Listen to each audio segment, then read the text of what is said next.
하나님의 말씀, 오늘은 단편입니다. 시편 104편 19절입니다. 104편 구약성경 878쪽 정도 되겠습니다. 찾아서 한 목소리를 읽겠습니다. 시작. 여호와께서 달로 절기를 정하시며 해는 그 지는 때를 알도다. 아멘.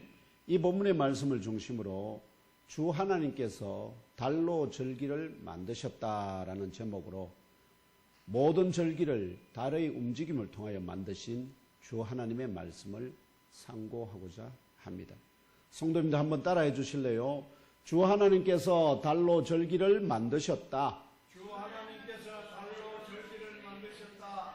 네, 이 절기에는 우리가 씨를 언제 뿌려야 될지, 또 걸음을 언제, 또 날씨의 변화가 언제 일어날지 이런 것들을 다 예측해 하는 그런 절기들이 있죠. 그래서 입춘이라든지 또 동지라든지 하지라든지 이런 특별한 절기들이 결국은 우연히 발생한 게 아니라 다 어떻게요? 하나님께서 만드신 무엇을 기준으로? 달을 기준으로 세우셨다 하는 것입니다. 형제자매 여러분이 잘 아시듯이 우리 민족은 전통적으로 내일이죠. 곧 내일이 양력으로 10월 6일이지만 음력으로는 8월 15일 추석 혹은 한과일 다른 여러 거기 이름이 있습니다. 명절로 지킵니다. 아시다시피 달력은 양력과 음력 두 종류로 구별되죠. 대부분 우리는 지금 양력을 많이 쓰고 거기에다가 날짜를 따라서 음력을 표기하고 이렇게 합니다만은 양력은 이게 천문학의 발전에 따라서 태양을 중심으로 지구가 태양이 있으면은 지구가 그 주변을 이렇게 도는데 원으로 이렇게 안 돌고 이렇게 타원형으로 이렇게 돌아요. 타원형으로. 그래서 가까운 때도 있고 먼 쪽도 있고. 그래서 가까우면 여름이고 멀면은 겨울이고 봄, 가을 이렇게. 그러니까 가까운 데서 멀어지면 봄이 되고 그 다음에 먼 데서 다시 가까워질 때는 먼 데서 가까운 데서 멀어질 때는 가을이 되고 그죠. 그 다음에 먼 데서 다시 가까워질 때는 봄이 되는 요걸 기준으로 이제 우리가 사계절을 잡잖아요. 그리고 그 사계절이 다 할 때까지 지구는 또 가만히 이렇게 뱅뱅 도는 게 아니라 이렇게 또 팽이처럼 뱅뱅뱅 돌면서 이렇게 그래서 우리가 태양을 보고 있을 때는 낮이 되고 태양을 등지고 있을 때는 밤이 되고 요걸 뱅뱅 돌면서 이렇게 한 바퀴 도는데 이 한 바퀴 도는 데까지 걸리는 요 횟수가 몇 번이냐? 365번. 그걸 과학자들이 천문학을 통해서 어떻게요? 다 알아냈다. 그래서 그걸 기준으로서 1년은 365일 이렇게 하는데 이렇게 그러니까 천문학의 발전에 따라서 이게 이루어져 진 달력이 바로 양력입니다. 그죠? 그래서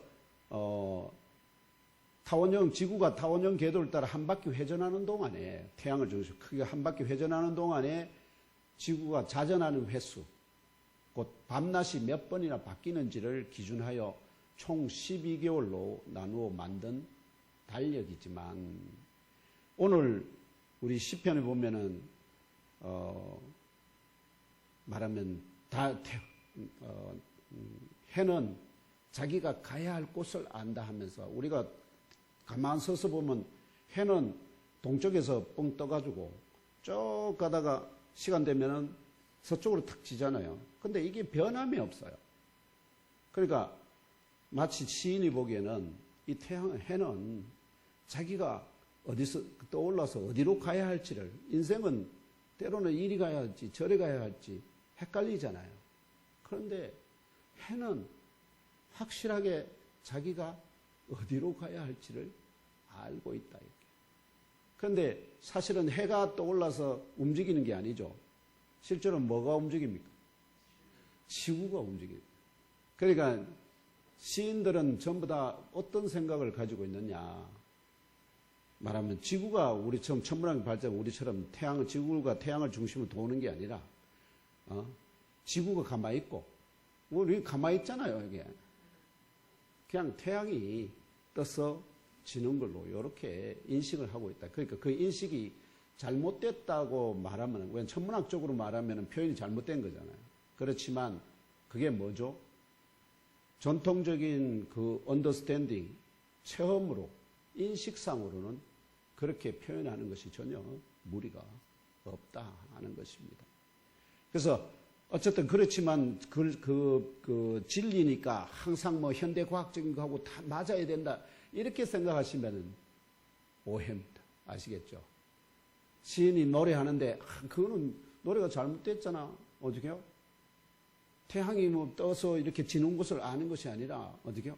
지구가 뱅뱅 돌아서 그런 건데 이렇게 그렇게 말하는 게 진리인 것처럼 말하지만 아시죠? 그런 그 경험상으로 표현하는 거하고 실질적인 거하고는 뭐가 있다는 거죠. 항상 거기에는 약간의 관습적인 것들이 표현들이 있을 수 있기 때문에 그걸 감안하고 뭐 하라는 거죠. 성경 말씀을 잘 언더스탠딩 해야 됩니다. 그러니까 시대와 그 시대에는 모두가 다 그런 줄 알았잖아요. 그런데 우리 시대에 오면 어떻습니까? 그거 아닌데요 하는 학생들이 생기잖아요. 목사님 그거 아니잖아요. 왜냐하면 교회 학교에서 천문학을 배우니까 그거 아니잖아요. 이렇게 하면은 목사님이 아니야. 하나님 말씀이 진리니까 무조건 믿어야 돼. 이렇게 하면은 되나요? 안 되나요? 안 된다 이 말이에요. 이거는 그 당시에 모든 사람들은 그렇게 이해했기 때문에 그렇게 표현한 것이고 그렇다고 그것이 하나님의 어떤 영광을 가리거나 전혀 그렇지를 않습니다. 아시겠죠? 그래서 우리는 지금 현재도 우리도 마찬가지예요. 마찬가지. 관습적으로 생각하는 것들이 굉장히 많습니다. 그런 의미하고 생각하는 것. 그런데 실제하고는 또 다른 경우도 많습니다. 그래서 시인을 포함한 대다수의 고대인들은 자신이 서 있는 땅, 지구를 중심으로 태양과 달과 별들이 움직인다는 인식 가운데 있었음을 늘 염두에 두셔야 한다. 그래야만 그 말씀의 의미가 이해된다는 것입니다. 반면에 음력은 지구를 중심으로 밤마다 달이 타원형 궤도를 따라 회전하는 동안에 커졌다. 그죠? 그 몸에서 커져 점점 보름다. 어떤 데는 배가 아래로 이 현이 있고 그 다음에 중간에 그 선이 아래로 있는 때도 있고 위로 있는 때도 있고 이렇게 위상이 바뀌잖아요. 이걸 위상이 바뀐다고 하는데 그 타원형 궤도를 따라 회전하는 동안에 커졌다 작아졌다 하는데 걸리는 날수를 기준으로 한 달을 정하고 그것들이 이 태양이 한 바퀴 도는 데를 기준하면은 총 12달로 만듭니다. 보통 그거는 음력으로 하면 1년은 대략 360일 정도가 됩니다. 양력으로 하면 365일인데 그러니까 5일 정도 차이가 나잖아요. 그러면 5일씩 곱하기 6년을 하면은 6년마다 한 달씩 이렇게 차이가 발생하게 된다 하는 것을 또 알 수 있습니다. 양력하고 음력 사이에. 결론적으로 말하면 양력은 태양을 중심으로 지구의 이동 주기를 중심으로 만든 달력이고 음력은 달의 크기 변화 주기를 기준으로 만든 달력이다. 이렇게 할 수 있습니다. 그러면 이 달력들이 우리나라에는 언제 어떻게 전파되었을까요? 우리나라 처음부터 이런 달력을 가지고 있지는 않았거든요. 그래서 이 달력이 언제 어떻게 우리나라에 전파되었는지를 알려주는 간단한 영상 하나 보겠습니다. 상식이 없어도 너무 없는 분들을 위한 너무 쉬운 치료제.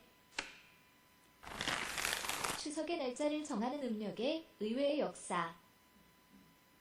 우리나라는 오래전부터 음력을 사용하다 양력으로 바뀌었지만 추석이나 설날 같은 전통 명절은 아직 음력으로 정해지고 있는데요. 아무래도 음력이 우리 전통 문화에 더 알맞다는 인식 때문이겠죠. 하지만 이렇게 전통 명절의 날짜를 정하고 있는 음력에는 의외의 역사가 있다고 합니다. 일단 음력은 우리나라가 아닌 중국에서 전해진 달력인데요. 특히 중국의 많은 역사 중에서도 청나라의 문화라는 것이 조금 문제가 되었습니다. 당시 조선은 명나라를 공격하러 가던 군대가 반란을 일으켜 세워진 나라였던 만큼 조선과 명나라는 아주 가까운 관계였습니다. 그런데 청나라는 그런 명나라를 멸망시키고 조선까지 전쟁으로 굴복시킨 나라인 것이죠. 당시 조선은 청나라의 무력으로 패배하긴 하였지만 청나라를 오랑캐라며 무시하였기 때문에 사실상 힘에 의해서 억지로 달력을 바꾸게 된 것이나 다름없었습니다. 게다가 이전에 사용된 달력을 놔두고 새로운 음력을 만든 이유 중 하나가 정확도 때문이었는데요. 새로운 음력은 정확도만 중시하고 이전의 달력에서 중시하던 60갑자나 음량의 조화 같은 의미는 덜 중요시했기 때문에 새로운 음력은 세상의 이치를 모르는 달력이라며 무시하기도 했죠. 이뿐만이 아니었습니다. 음력은 청나라에서 전해지기는 했지만 만든 사람은 청나라 사람이 아니었는데요. 심지어 동양 사람조차 아니었습니다. 음력을 만든 사람은 서양인으로 무려 독일 사람이었던 것이죠. 기독교를 중국에 전하기 위해 와 있던 선교사들은 발전된 서양 문물을 전해주면 선교 활동에도 도움이 된다고 보았고 그 중에 서양의 천문학과 달력도 있었던 것입니다. 실제로 음력에서는 서양의 천문학에서 개발된 기술을 아주 많이 사용하고 있습니다. 결국 처음 음력이 들어왔을 때에는 음력은 전통 문화와는 매우 거리가 멀었던 것인데요. 그랬던 음력이 현대에 와서는 전통 문화로 바뀌어 있으니 참 신기하네요. 그러니까 추석과 같은 우리 전통 명절의 날짜를 정하고 있는 것은 과장해서 말하면 북방 이민족의 나라에서 왔다고 말할 수도 있고 더 많이 과장하면 추석 날짜가 독일 선교사에 의해 정해지고 있다고 말할 수도 있겠네요. 지금까지 성식결 핍치료제였습니다. 네.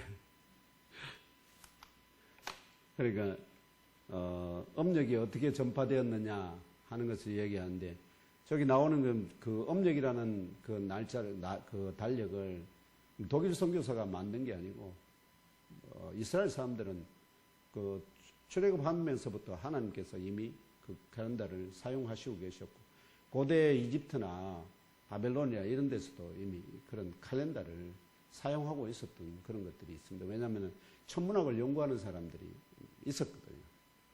그래서 그 음력의 그 기원은 아주 오래입니다.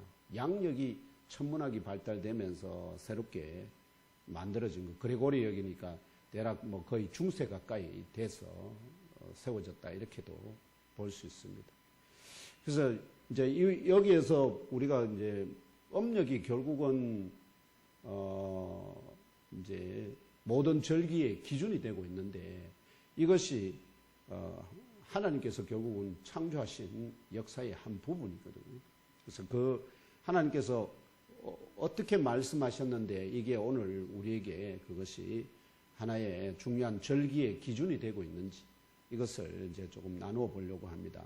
오늘 예문교에 주신 하나님의 말씀이 포함된 시편 104편, 이 시편 104편은 창조의 역사를 더 디테일하게 이해하는데 매우 중요합니다. 아시죠? 디테일하게 이해하는데. 왜냐하면 시편 104편은 창세기 1장이 정언하는 창조의 역사를 행하신 창조주 여호와 하나님의 위대함과 존귀와 권위를 시적인 운율을 갖춘 노래로 지어서 마치 한 폭의 그림을 그리거나 보게 하듯이 이걸 노래합니다. 그러니까 그래서 예를 들어 말씀드리면 시는 먼저 1절 서두가 뭐냐면은 내 영혼아 시편 104편 1절입니다. 내 영혼아 여호와를 송축하라 이렇게 운을 떼면서 후반부에는 여호와를 송축해야 될 근거로 여호와 나의 하나님이여 주는 심히 위대하시며 존귀와 권위로 옷 입으셨나이다라며 위대함과 존귀와 권위의 옷을 입으신 여호와 곧 하나님의 거룩한 이름을 부르며 노래합니다. 뭐하라고? 송축하라. 여호와를 송축하라. 이어지는 2절부터 그러면 왜냐하면 그 송축해야 될 근거가 이 여호와 하나님이 위대하시고 존귀와 권위로 옷을 입었으니까 그러면 존귀와 권위로 옷을 입었던 뭐니까 마치 뭐와 같으냐면은 왕이라는. 그런 왕과 같이 그러면서도 위대하십니다. 그런 종교와 권위의 옷을 입으신 여호와 곧 하나님의 그 거룩함 때문에 우리가 여호와 내가 내 영혼이 여호와를 송축하라 이렇게 자기에게 지금 말하는 거잖아요. 노래하는 거잖아요. 그러면서 이제 2절부터는 뭐냐면 그러면 여호와 하나님께서 구체적으로 어떤 창조의 역사를 행하셨는가, 기이한 일들을 행하셨는가, 그거 하나하나를 그 하는데 뭐를 기반으로 이스라엘에게 은혜 베푸신 것도 있고 다 많잖아요. 근데 시편 104편은 뭐를 기준으로 여호와를 찬양하느냐? 창세기 1장. 창세기 1장에 태초에 하나님이 천지를 창조하시는 것부터 시작해가지고 사람을 지으시는 그까지 그 부분을 기준으로 하나님을 송축하라 이렇게 여호와를 송축하라 이렇게 합니다. 그래서 2, 3절에 보면은 주께서 옷을 입음같이 빛을 입으시며 하늘을 휘장같이 치시며 물에 자기 누각에 들보를 얹으시며 구름으로 자기 수레를 삼으시고 바람 날개로 다니시며 이렇게 노래합니다. 이는 창세기 1장 1절에서 5절에 첫째 날의 창조 역사와 연관되어 있습니다. 시인의 영의 눈에 비친 태초의 하늘들과 땅을 창조하신 주 하나님 곧 여호와께서 빛의 옷을 입으십니다. 빛의 옷을 하나님은 영광에 모세에게 나타났을 때 어떻게 하나님이 임하시니까 엄청난 너무나 밝은 빛 때문에 사람이 쳐다보지를 못합니다. 쳐다보지 못해요. 그래서 하늘을 휘장으로 치셨다고 하는 것은 하늘이 뭐와 같으냐면은 하나님 빛이 너무나 강력하기 때문에 여호와의 빛이 너무나 강력하기 때문에 입으신 옷에 이걸 그대로 노출 없이 그대로 비추면은 피조한 모든 세계가 그냥 녹아내거나 파괴되거나 아시죠? 생존할 수가 없어요. 그러니까 뭐가 그렇게 빛이 셀 때 우리는 집에서 뭘 하죠? 커튼을 치잖아요. 커튼을 치듯이 무엇을 하늘을 커튼으로 삼으셨다는 거예요. 하늘을 휘장으로 치셨어. 그러니까 이 하늘이라는 휘장이 없으면 인생은 어떻게 해요? 하나님 앞에서 생존 자체가 불가능하다. 그런데 그 빛의 세기에 온 피조물들이 녹아내리거나 파괴당하지 않도록 자기 영광의 하나님의 본체적인 영광의 빛을 어떻게 해요? 때가 이럴 때까지 뭐만 완전하게 다 보여주지 않고 뭐만 흐릿하게만 보여주신다는 겁니다. 그래서 하나님을 완전히 아는 것이 어떻게 해요? 불가능하다. 그런데 언제가 때가 되면 그분 앞에 설 때가 있기 때문에 그때는 온전하게 알게 될 때가 있을 걸 지금 바울이 그걸 노래하지 않습니까? 지금은 우리가 그림자를 보는 것 같이 그리스도를 희미하게 보고 있지만 때가 되면 어떻게 해요? 그분과 마주 대해서 얼굴을 보면서 그분을 대할 날이 곧 올 것이기 때문에 마찬가지로 여호와 하나님께서도 자기 백성 이스라엘에게 모든 걸 다 보여주신 건 아니라 어떻게 해요? 하늘을 커튼 삼아서 당신의 흐릿한 모습만 그럼에도 하나님이 실존하고 계시고 역사하시고 일하시고 있음을 노래하는 것입니다. 그 다음에 여기에서 그런데 이제 이 물에 자기 누각의 들보를 얹으시며 우리가 뭐냐면 원래 그 아주 그 한 곳에 경치 좋은 곳에 뭐를 세우죠? 누각을 세우잖아요. 그럼 누각을 세우려면은 누각의 들보 아시죠? 기둥 있고 기둥과 기둥 사이를 연결한 들보가 있어야 그 위에 석가래를 얹고 그래야 그 밑에 이제 널판을 깔고 거기에서 이제 우리가 거하거나 이러잖아요. 마찬가지로 시인은 어떻게 쓰냐? 하나님 사람이 마치 그런 왕들이 아름다운 곳에 그런 누각을 짓듯이 하나님께서도 마치 물 위에 자기 누각의 들보를 얹으셨고 그러면 물 위에 하나님께서 어떻게 해요? 누각이 넓어 얹었으니까 거기에 누가 거하실 수가 있을까요? 하나님이 운행하실 수가 있죠. 누각이 있으니까 누각에 하나님이 어떻게 해요? 그곳에 임한다는 이게 바로 창세기 1장 2절에 대한 하나님의 영이 수면 위에 운행하셨다 하는 것에 대한 히브리적인 언더스탠딩입니다. 이해되십니까? 예. 그냥 하나님은 영광이 당신의 그 영원한 그걸로 하나님의 영이 임했다는 그것이 여호와께서 거기에 누각을 지었고 당신이 거기에 임하신 것으로 이렇게 이해하신다 이 말이에요. 이해됩니까? 그래서 제가 창세기 1장 2절에 하나님의 영이 수면 위에 운행하셨다는 것이 단순하게 하나님의 영이 거기 계시다는 표현뿐만 아니라 누가? 하나님 자신이 거기에 거하시는 곳. 그것이 바로 어딜까요? 하나님의 통치가 일어나는 곳, 하나님의 나라 또는 하나님의 통치가 일어나는 영토, 천국, 하늘.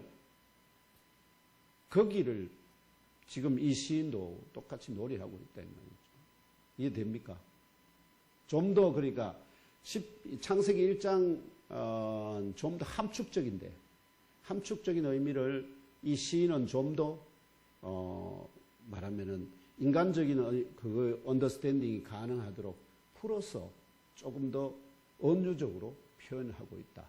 이렇게 보시면 되겠습니다. 이어지는 4절 전반부에서 시인은 바람을 자기 사신으로 삼으시고라고 운을 떼는데 이는 바로 창세기 1장 3절 빛이 있으라 하시니 빛이 있었고라는 태초의 빛의 창조를 영적인 존재들의 창조로 해석하여 온 전통의 기초입니다. 아까 인식에 따라서 그대로 뭐 한다고요? 표현한다고. 히브리인들은 어떻게 표현했을까요? 빛의 창조, 태초의 그 빛의 창조. 왜냐하면은 우주에서 보고 경험할 수 있는 빛은 몇째 날에 만들죠? 넷째 날에 만들거든요. 그럼 첫째 날에 만든 이 빛은 특별한 빛이잖아요. 그럼 이게 뭐 하는 데 썼을까? 이게 뭘 가리킬까? 그걸 뭘로 지으신 것으로 이해했을까요? 영적인 존재들을 지으신 것으로 이해했다. 이해되십니까? 그래서 왜냐면은 이러한 해석의 전통이 주 430년 어거스틴의 시대까지 이어지고 있습니다. 이해되십니까? 어거스틴의 주 430년 그 뒤에도 크게 안 바뀌었습니다. 이 태초의 빛의 창조를 영적인 존재들의 이해로 저처럼 현대과학을 한 제가 이제 그 빛의 본질적인 속성을 다 언더스탠딩하고 그 다음에 현대과학적인 관념으로 보면은 인식으로 새로운 눈으로 현대과학적인 눈을 가지고 이 말씀을 줌해 보면 이게 모든 것을 만드는 진료, 재료라는 것은 제가 말씀드릴 수 있지만 그러나 그걸 모르는 시인들의 입장에서는 어떻게 했을까요? 다른 성경 말하면 유대인들의 입장에서는 모세가 하나님이 말씀을 받아서 자기들에게 남겨줬지만 모세는 어떤 인데 언더스탠딩을 했는지 모르지만 그러나 그 후대의 사람들은 어떻게 해요? 이게 하나님이 분명히 영적인 왜냐하면 천사들의 창조나 그룹이나 스랍들의 창조에 대한 이름은 나오는데 뭐가 없습니까? 그들을 언제 어떻게 지었는지 무엇으로 지었는지에 대한 증언이 없어요. 그렇기 때문에 영적인 것에 대한 말하면은 궁금증이 많거든요.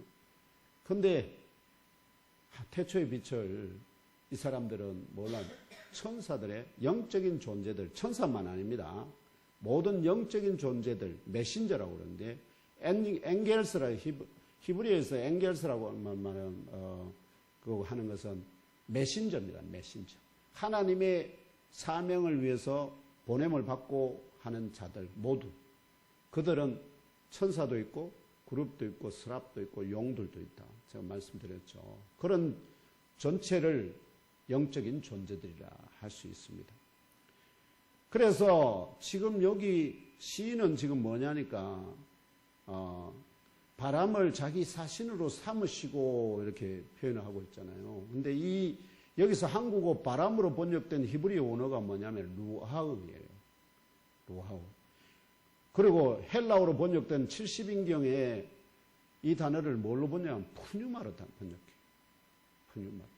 그리고 킹 제임스 영어 버전에는 이걸 스피릿으로 번역해요. 근데 이게 바람이라는 뜻입니까?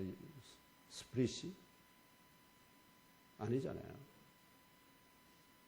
이런 일관된 해석을 참조하면은 현대에 와서 이걸 뭐라고 번역해야 되냐면은 윈드라고 번역하고 이렇게 해요.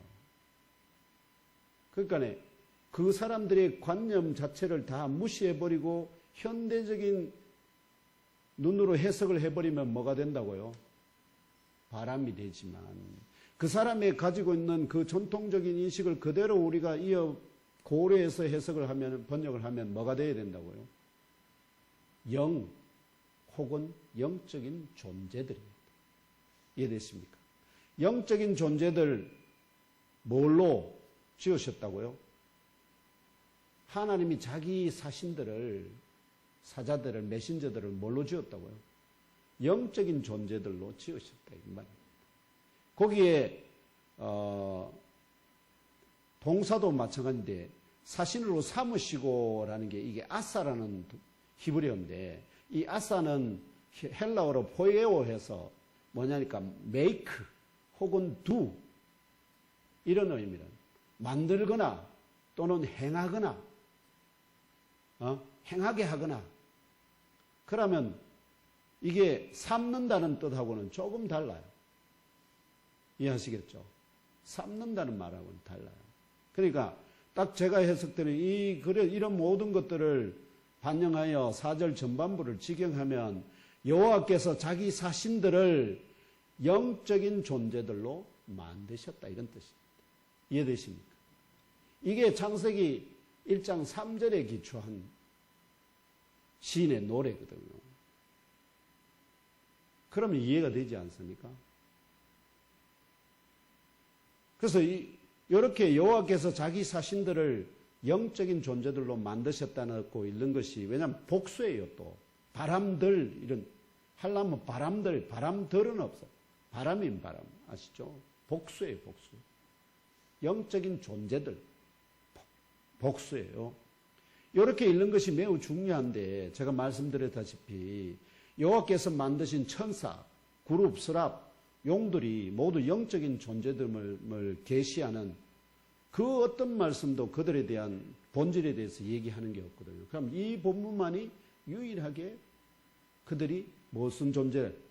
영적인 존재들이라는 것을 증언하는 유일한 말씀이기 때문에 그래서 이 말씀을 이렇게 바람으로 자기 자신을 삼으시고 하는 바람에 영적인 존재들에 대한 그 본체를 사람들이 다 놓쳐버렸다. 그런데 언제까지 이 전통이 이어졌느냐? 잘 알다시피 킹 제임스 버전은 말하면은 크로멜이 그거하고 헨리 왕하고 왕당파와 의회파가 전쟁을 통해서 의회파가 말하면은 승리한 상태에서 거의 목숨을 걸고 하다시피 해가지고 번역한 성경이 바로 킹 제임스 버전입니다. 그건 역사가 있어요. 다릅니다. 다른 성경 NIV나 이렇게 평안한 가운데 이게 무슨 뜻인가 이거 하고 그때는 거의 생명을 건 상태에서 수많은 사람들이 모여서 영국의 전 세계 최고의 전문가들이 모여서 번역한 성경이 킹 제임스 버전입니다. 근데 거기서 뭐라고 번역했다고요? 스피릿으로 번역했다니까. 스피릿. 그 정확 표현은 여러분 보시면은 킹 제임스 버전에 영들 스피릿 복수로 되어 있습니다. 그게 원문이 그렇게 말씀하고 있기 때문에 그렇습니다.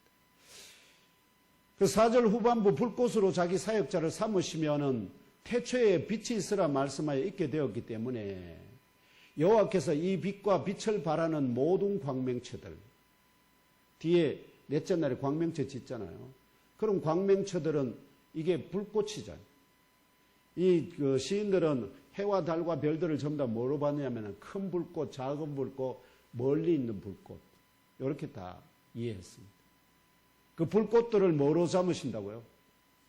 사역자. 사역자는 내가 말하면은 듣는 걸 말합니다. 그래서 여호와께서 이 빛과 빛을 발하는 모든 광명체들을 하인이나 경배다들 같이 자신에게 봉사하게 하실 수 있음을 노래합니다. 이 빛이나 광명체, 빛을 발하는 광명체나 태초의 빛은 모두 다 이스라엘에서 있었기 때문에 어떻게 하면 하나님께서 뭐 하면 뭔가 일을 시키면 듣겠습니까? 안 듣겠습니까? 당연히 듣죠. 그래서 그걸 사역자로 삼으셨다는 이런 표현입니다. 이러한 원주족 식구의 노래가 18절에까지 이어집니다. 그렇기 때문에 창세기 1장, 1장하고 해석을 할 때 시편 104편을 같이 이렇게 곁들여서 해석을 하면은 훨씬 유익이 됩니다. 그리고 그 과정 속에서 고대인들이 어떤 생각하에서 이 시를 썼나 하는 것을 또 염두에 둬야만 하나님의 뜻에, 뭐냐면 하나님은 그걸 기뻐하시는 거니까. 그 뜻을 기뻐하시는 거니까. 다만 이제 새로운 어떤 과학적인 새로운 진실들이 드러나기 때문에 현대인들에게는 그것들도 감안해서 어떻게 해요? 질문을 할 때는 그 질문에 대해서 답을 해줄 수 있어야 한다 하는 겁니다. 아무튼 이러한 언유족 식구의 노래가 18절까지 이어지고요. 오늘 예문교에 주신 말씀이 19절에 이르러서 여호와께서 달로 절기를 정하시며 해는 그 지는 때를 알도다라고 노래합니다. 그럼 이 본문은 창세기에 어디하고 연결되어 있을까요? 달하고 해 나오잖아요. 그러면 몇째 날에? 넷째 날에. 이게 바로 창세기 1장 14절에서 19절인데요. 여기서 여호와께서 달로 절기를 정하시며 또한 해는 그 지는 때를 알도다는 19의 배경이 되는 창세기 1장의 본문이 바로 14절부터 19절이고 이것이 이스라엘과 우리 민족뿐만 아니라 거의 모든 나라가 지키는 추석과 같은 특별한 절기와 어떤 연관성이 있으며 그 의미가 무엇인지 간략히 이렇게 살펴보고자 합니다. 서론하다 보니까 뭐 거의 다 갔습니다. 핵심적인 거는 이미 말씀드렸습니다만은 그래서 이 19의 배경이 되는 창세기 1장 14절에서 19절 함께 읽으며 알아봅시다. 시작. 하나님이 이르시되 하늘에 궁창에 광명체들이 있어 낮과 밤을 나누게 하고 그것들로 징조와 계절과 날과 해를 이루게 하라. 또 광명체들이 하늘의 궁창에 있어 땅을 비추라 하시니 그대로 되니라. 하나님이 두 큰 광명체를 만드사 큰 광명체로 낮을 주관하게 하시고 작은 광명체로 밤을 주관하게 하시며 또 별들을 만드시고 하나님이 그것들을 하늘의 궁창에 두어 땅을 비추게 하시며 낮과 밤을 주관하게 하시고 빛과 어둠을 나누게 하시니 하나님이 보시기에 좋았더라. 저녁이 되고 아침이 되니 이는 넷째 날이니라. 아멘. 참고로 오늘 말씀 19절에 아까 보면은 하나님이 달을 절기로 삼으시고 말씀하셨잖아요.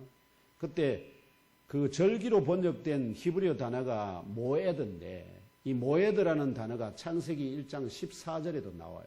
이 단어가 뭐로 번역되느냐니까 계절로 번역되어 있습니다. 절기하고 계절. 그러니까 계절은 사계절이잖아요. 봄, 여름, 가을, 겨울로 구분할 수 있는데 현대 과학적으로 이야기하면은 봄, 여름, 가을, 겨울은 어떻게 나타나냐면은 태양을 중심으로 지구가 말하면 뭐 타원형인데 타원형 이렇게 똑이 아닌가 한쪽이 끝이 지구의 태양에 가깝고 한쪽은 멀어요. 이런 타원형 궤도로 돌아요. 그러니까 그러면 가까울 때는 여름이고 아까 얘기했듯이 가까운 데서 멀어지면은 가을이 되고 그 다음에 대기 가장 먼 데면 겨울이 되고 그 다음에 다시 가까워지면 봄이 되고 다시 여름이 되는 요 사계절은 그러면 뭐의 움직임입니까? 지구의 움직임이잖아요. 즉 지구를 기준으로 하면 태양의 움직임이에요. 그러면 이거는 양력이에요. 양력으로 사계절은 양력으로 나오는 거예요. 그래서 사계절의 양력이기 때문에 몇 월 며칠이 정확하게 봄이 시작되는지 말하면은 우리가 말하면 봄을 갖다가 입춘이라든지 이런 절기는 양력으로 안 치죠. 뭐로 칩니까? 음력으로 치잖아요. 그 사계절은 양력입니다. 그런데 실질적으로 여기 이 단어는 계절로 번역되어 있는데, 그래서 절기라는 용어는 지구를 중심으로 달이 타원계절을 따라 공전하면 크든 작아는 이 전 현상을 기준으로 달이 가장 클 때나 가장 작을 때 등의 이 일정한 음력 날짜를 특별한 날들을 기념하고 지키는 것이기 때문에 결국은 절기는 음력에 속하고요. 계절은 어디에 속하냐면 양력에 속해요. 그런데 한글로 계절과 양력은 똑같지 않습니다. 절기와 계절은. 그런데 히브리어는 똑같은 걸 절기로도 번역하고 계절로도 번역해놨어요. 그러면 창세기 1장 저 본문만을 가지고 얘기할 때는 모에드라는 단어를 계절로 번역도 할 수 있지만 시편 104편을 고려하면은 그는 절기로 계절로 번역하는 게 아니라 뭘로 번역하는 게 더 옳다고요? 절기로 번역하는 것이 더 옳다 이 말이에요. 왜냐니까 저거는 큰 광명체, 작은 광명체를 지었는데 작은 광명체 달에 의해서 나타나는 현상을 말하고 나머지 징조, 날, 해 이거는 전부 다 태양 때문에 큰 광명체 때문에 일어나는 큰 광명체가 한 바퀴 돌 때 걸리는 시간이 1년이고요. 그 다음에 날과 해는 태양을 보고 있는 지구가 자전할 때 일어나는 현상 전부 다 양력에 관한 거예요. 그 다음에 징조는 아시다시피 예수님이 탄생하실 때 동방박사들이 뭐를 보고 찾아왔습니까? 큰 별, 그죠? 큰 별. 그 별들, 그걸 의미하기 때문에. 그래서 여기서 보면은 뭐에 극이 없느냐 하면은 작은 광명체의 역할이 없어요. 작은 광명체의 역할이 어디에 있나? 계절로 번역된 절기에 있다. 그걸 디테일하게 하나하나씩 뭐 할 수 있도록 추적해서 연구에 들어갈 수 있도록 104편이 뭐를 준다는 거죠? 가이드를 해줘요. 그러니까 성경 말씀은 이해가 안 될 때는 다른 성경 말씀을 다 이렇게 추서 보면은 이게 이해가 되는 때가 있어요. 그래서 이걸 기준으로 이제 제가 연구를 다 해서 여러분들에게 말씀드리는 거니까. 그러므로 창세기 1장 14절에서 이 계절로 번역된 히브리 단어 모에드가 작은 광명체, 곧 달의 변화를 기준으로 말씀하신 것이죠. 하나님 처음부터 달로 이걸 말씀하신 것인데 현대인들이 이걸 뭘로 번역해버렸다고요? 달이 아닌 큰 광명체에 의한 변화로. 그래서 이거는 절기로 번역함이 아시겠죠? 계절이 아니라 그것들로 징조와 절기와 날과 해를 이루게 하라. 이렇게 번역하는 것이 하나님의 뜻에 더 가깝다 할 수 있습니다. 이런 걸 하나하나서 따져서 번역하려면요. 이거 번역이 세월이 어떻게 했습니까? 지금은 번역을 다 해놔서 그렇지만 처음에 번역할 때는 정말 그런데 지금도 제가 말씀드리지만 계속해서 제가 원어를 가지고 다루면서 여러분들이 이걸 어떻게 이해하는 것이 더 하나님 뜻에, 왜냐하면 우리는 뭐가 중요합니까? 이 번역문 자체보다도 뭐가 중요합니까? 하나님의 뜻이 어디 있나? 하나님이 우리에게 진짜 말씀하시려고 하는 그 의도 자체를 우리가 정확하게 이해하는 것이 더 중요합니다. 근데 때로는 중간에 어떻게요? 번역자들이 그걸 헷갈리게 할 수가 있다. 그래서 제가 직접 말씀을 다루는 자로서, 섬기는 자로서 여러분들에게 그런 부분들, 혹시라도 오해할 수 있는 부분들에 대해서는 이렇게 따져서 여러분에게 말씀드리고 있다 하는 것을 이해하시면 좋겠습니다. 그러므로 음력이 바로 성경이 정언한 바 모든 절기의 기준이 됩니다. 성경에 나오는 모든 절기는 뭐를 기준으로 한다고요? 달, 음력의 변화를 기준으로 한다 이 말이죠. 이처럼 모든 절기의 기준이 되는 작은 광명체, 달의 주기적인 크기 변화가 이스라엘과 우리 민족뿐만 아니라 거의 모든 나라가 지키는 추석과 같은 특별한 절기, 이것과 어떤 연관성이 있는지를 살펴보겠습니다. 무엇보다 내일로 다가온 추석이라는 명절은 양력으로 하면 날짜가 매년 달라지잖아요. 양력으로는 매년 달라집니다. 근데 음력으로는 날짜가 변하지 않고 매년 동일한 8월 15일에 지킵니다. 이게 굉장히 중요해요.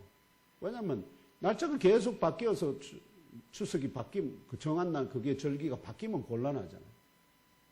그래서 이스라엘도 합입을 몇 월 며칠에 뭘 지키라 하면은 그 양력으로 치면은 날짜가 어떻게요?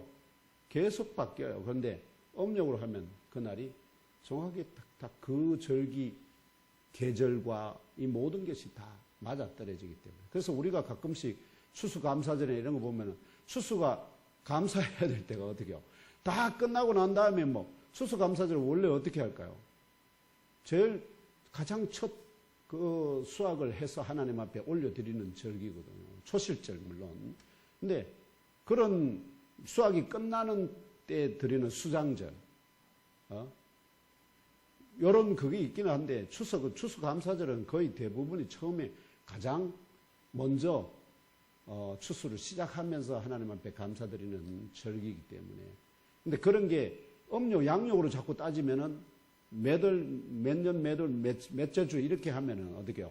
양력으로 따지면 실질적인 절기하고 안 맞습니다. 이제 그런 문제들이 좀 양력이 가지고 있다 하는 거 이해하시면 좋겠습니다. 그 이유가 뭘까요?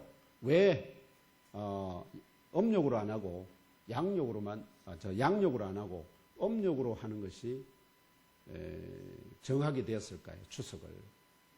그래서 두 번째 영상 이거 하나 보시겠습니다. 추석의 보름달은 다른 때보다 왜 유독 허다랗게 느껴질까요? 달이 지구 주위를 공전할 때는 완전 암문 형태로 도는 것이 아니라 타원 모양으로 돌고 있어요. 달은 지구의 위치에 따라 둘 사이의 거리가 벌어지고 그 거리에 따라 많은 것들이 달라져요. 달이 지구에 가까워질 때 달이 커 보이고 반대로 멀어질 때는 달이 작아 보이는데요. 달이 보름달이 될 때는 태양, 지구, 달 순으로 일직선에 모이게 돼요. 그렇게 지구가 가운데 있고 태양과 달이 서로 반대편에 서 있을 때 태양이 달의 정면을 비추게 되고 달과 지구 사이의 거리는 가장 가까워지면서 지구에서 바라보는 달의 모양이 동그랗고 밝게 보이는 것이죠. 그럼 밝은 보름달처럼 행복한 추석 보내세요. 네. 이해가 되시는지 모르겠는데, 이제 태양이 있고, 그죠? 지구가 있고, 이제 태양은 엄청나게 커요. 너무 큽니다. 지구에 비하면 상상을 초월할 정도. 그거에 보면은 지구는 요만해요. 태양이 막 이만큼은 지구는 요만해요. 달은 더 작고, 자, 그러다 보니까, 태양의 빛이 이제 말하면 지구에 비추면은 전면에서도 보이지만은 그러나 뒤에는 그럼에도 불구하고 사람에 비하면 지구는 너무 커요. 그러다 보니까 뒤로 돌아서면은 빛이 안 비추는 건데 문제는 이제 뭐냐니까 요게 지구를 중심으로 조그만 달이 있는데 이게 달이 뱅뱅뱅 도는데 요게 세 개가 일직선이 될 때가 있습니다. 일직선이 되는데 이제 요 일직선이 되었을 때 요 지구 뒤에 달이 여기 탁 놓이게 되면은 어떤 일이 벌어지느냐면은 이 빛이 워낙 크기 때문에 그러면 여기 지구가 가리고 있어도 달에는 빛이 다 때려 도착합니다. 그래서 그 빛이 비추는데 이 태양이 달을 끌어당기는 힘이 있어요. 그래서 원래 여름에 가깝잖아요. 가까운 데다가 또 그 태양이 달을 끌어당기는 힘이 강하다 보니까 전체적으로가 다 이게 달이 지구 쪽으로 가까이 오게 돼요. 조금 지구 쪽으로 가까이 오면은 그러면 그때가 여름이면서도 제일 가까우면서도 태양하고 지구가 가까우면서도 달도 가장 가까운 데가 되기 때문에 사람들이 보기에는 어떻게요? 가장 큰 달로 보여요. 그때가 일어나는 음력 날짜가 언제 8월 15일 전후에 일어납니다. 그래서 가장 큰 달. 그러면 밤중에 제일 어두운 밤이 언제일까요? 밤중에 제일 어두운 밤. 그게 1월 1일, 음력 1월 1일. 그때 설을 지내고, 그 설로부터 8월 15일 한 달, 8월 15일, 8개월 15일 뒤면은 가장 큰 달이 되고, 다시 점점점 줄어서 가장 적은 달로, 이렇게 두 날짜, 1월 1일 가장 어두운 때 설을 지내고, 가장 밝을 때 추석을 지내고, 우리 명절이 지금 이렇게 되어 있다. 그래서 신기하게도 음력 8월 15일을 전후해서 달과 지구와 태양이 거의 일직선으로 자리하고, 달이 지구를 가운데 두고 태양과 반대편에 자리하지만 타원 궤도상 지구와는 가장 가까운 자리에 위치하기 때문에 1년 중 가장 큰 달. 그래서 정 8월 대보름 이렇게 하는 이유. 그 이날을 8월 대보름 혹은 한과일. 예? 뭐라고요? 8월. 정월 대보름 1월 아닙니까? 달이 그때는 뜹니까? 정월 대보름 1월 15일을 말하는 거 아닙니까? 1월, 그러니까 1월 1일은 달이 없고, 가장 어둡고, 그 다음에 1월 15일 되니까 보름 되니까 차잖아요, 달이. 그래서 정월 대보름도 있고, 그때는, 그런데 정월 대보름인데 그때는 달이 가장 큰 달 중에서도 아시죠? 보름인데도 달이 가장 적어요. 가장 적은. 그럼에도 왜냐면은, 가장 어두운 데서 밝아졌기 때문에 사람들이, 빛이 나왔다, 밤에 빛 나왔다 하고 기뻐하는, 그게 정월 대보름의 의미라는 거죠. 소망을 얻게 되니까.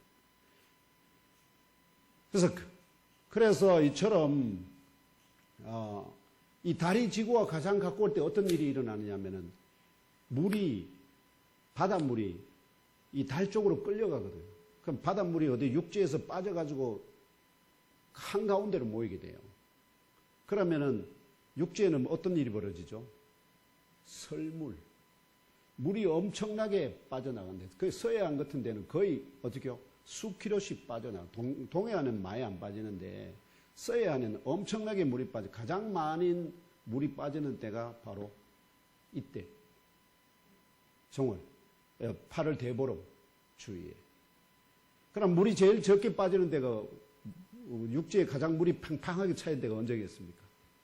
1월 1일 기준. 이런 자연 현상들을, 그런 것들을 기념해서 사람들이 보고 어떻게요? 이날은 말하면 설, 이날은 추석. 그래서 가장 어두운 때, 가장 밝은 때 두 날을 설과 우리가 추석. 요렇게 우리 조상들이 그런 걸 정했다는 거죠. 정했다. 그래서 이러한 모든 자연상의 배경이 바로 사람이 생존하는 땅, 곧 지구와 창조 여호와 하나님께서 창세기 1장 14절 15절대로 하늘의 궁창에 광명체들이 있어 낮과 밤을 나뉘게 하고 그것들로 징조와 계절과 날과 해를 이루게 하라. 또 광명체들이 하늘의 궁창에 있어 땅을 비추라 말씀하심으로 있게 되어진 광명체들 가운데 두 광명체들, 곧 하늘의 해와 달의 상대적인 이동에 따른 태양과 지구 혹은 지구와 달 사이의 거리 차이에 따라 일어난다는 진리를 깨달아 알게 됩니다. 물론 시인은 그런 것들을 생각했을까 안 했을까요? 생각 안 했습니다. 그 모든 일을 누가 하신다고 생각했을까요? 하나님이 다 하신다고 생각해요. 하나님이 하신다고 생각해 보세요. 창조 때로부터 이 시를 쓸 때까지 하나님은 어떻게 해요? 계속 그 역사를 끊임없이 쉼없이 반복하고 있죠. 그 신실하신 하나님. 근데 그 이치가, 하나님이 일하시는 이치가 어떻게 해요? 그렇게 하라 명령 탁 하면은 그 명령이 그만할 때까지 피조물들은 어떻게 해요? 계속 그 역사를 반복하거든요. 언제까지? 주님이 그만해 할 때까지. 그걸 이해했으면은 좀 더 그게 했을 텐데, 히브리인들은, 유대인들은 다 어떻게 해요? 하나님께서 친히 해를 옮기고 이 모든 역사를 다 하시는 것으로 믿었습니다. 그래서 이 모든 기이하고 놀라운 역사를 행하신 창조주 여호와 하나님이 바로 시인을 포함한 모든 사람을 지으신 주인이심을 시인이 깨달아 알고 믿고 위대하시고 존귀와 권위로 옷을 입으신 여호와를 노래하고 있습니다. 이 시간 지난주에 말씀드렸듯이 이스라엘을 사서 허리에 맨 띠로 삼았지 않습니까? 근데 이제 그 사서 허리에 맨 띠를 넘어 주 예수 그리스도의 몸에 지체된 우리들도 시인을 따라 시편 104편 1절로 4절을 다시 한번 한 목소리로 노래합시다.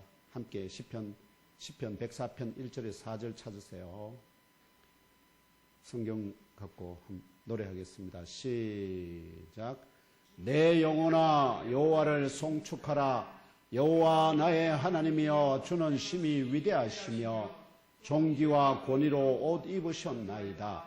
주께서 옷을 입음같이 빛을 입으시며 하늘을 휘장같이 치시며 물에 자기 누각에 들보를 얹으시며 구름으로 자기 수레를 삼으시고 바람 날개로 다니시며 바람을 자기 사신으로 삼으시고 불꽃으로 자기 사역자를 삼으시며 땅에 기초를 놓으사 영원히 흔들리지 아니하게 하셨나이다.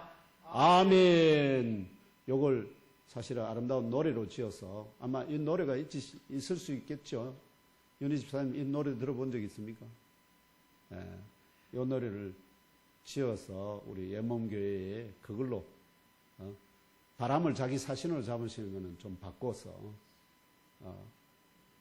말하면 자기 사신들을 영적인 존재들로 만드시고 이렇게 바꾸시면 좋겠습니다.